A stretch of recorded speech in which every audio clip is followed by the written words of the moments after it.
The Gospel according to John, chapter 9. As he passed by, he saw a man blind from birth, and his disciples asked him, "Rabbi, who sinned, this man or his parents, that he was born blind?"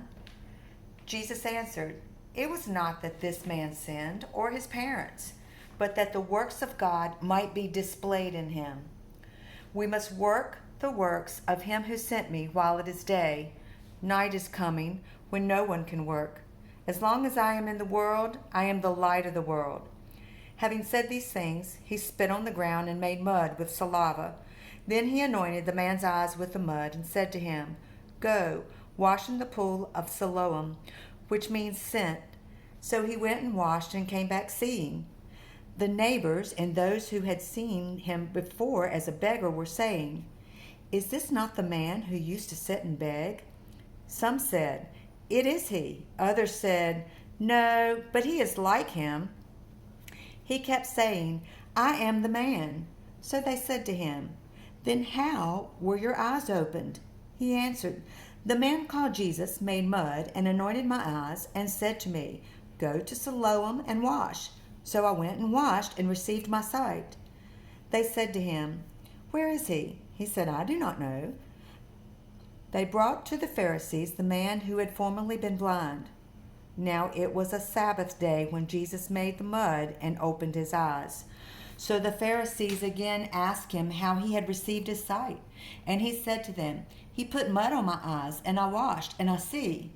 Some of the Pharisees said, "This man is not from God, for he does not keep the Sabbath." But others said, "How can a man who is a sinner do such signs?" And there was a division among them. So they said again to the blind man, "What do you say about him, since he has opened your eyes?" He said, "He is a prophet." The Jews did not believe that he had been blind and had received his sight until they called the parents of the man who had received his sight and asked them, "Is this your son, who you say was born blind? How then does he now see?" His parents answered, "We know that this is our son and that he was born blind. But how he now sees we do not know, nor do we know who opened his eyes. Ask him, he is of age. He will speak for himself."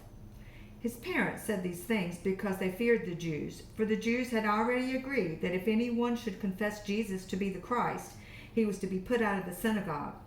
Therefore his parents said, "He is of age. Ask him." So for the second time they called the man who had been blind and said to him, "Give glory to God. We know that this man is a sinner." He answered, "Whether he is a sinner, I do not know. One thing I do know, that though I was blind, now I see." They said to him, "What did he do to you? How did he open your eyes?"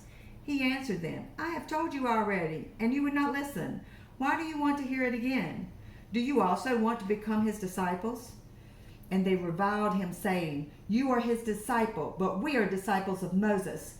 We know that God has spoken to Moses, but as for this man, we do not know where he comes from." The man answered, "Why, this is an amazing thing. You do not know where he comes from, and yet he opened my eyes. We know that God does not listen to sinners, but if anyone is a worshiper of God and does his will, God listens to him. Never since the world began has it been heard that anyone opened the eyes of a man born blind. If this man were not from God, he could do nothing." They answered him, "You were born to utter sin, and you would teach us?" And they cast him out. Jesus heard that they had cast him out, and having found him, he said, "Do you believe in the Son of Man?" He answered, "And who is he, that I may believe in him?" Jesus said to him, "You have seen him, and it is he who is speaking to you." He said, "Lord, I believe," and he worshipped him. Jesus said, "For judgment I came into this world, that those who do not see may see, and those who see may become blind." Some of the Pharisees near him heard these things, and they said to him, "Are we also blind?" Jesus said to them, "If you were blind, you would have no guilt.